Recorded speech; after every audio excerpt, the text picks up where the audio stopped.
Rice తయారు చేసుకోవడానికి ముందుగా మిక్సీ జార్లో శుభ్రంగా కడుక్కున్న 100 గ్రాముల కొత్తిమీరను తీసుకోవాలి.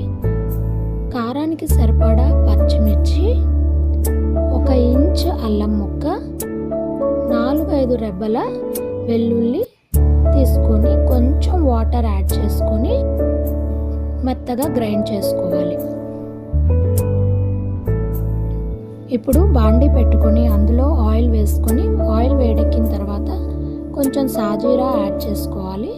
తర్వాత ఇప్పుడు మనం గ్రైండ్ చేసుకున్న పేస్ట్ని వేసి 2 నిమిషాల పాటు కొంచెం ఫ్రై చేయండి.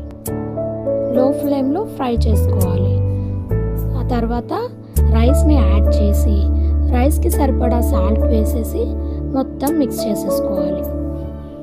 ఈ రైస్ని మార్నింగ్ లంచ్ బాక్సెస్లోకి చాలా ఈజీగా రెడీ చేసుకోవచ్చు. అంతేనండి, మన కొత్తిమీర రైస్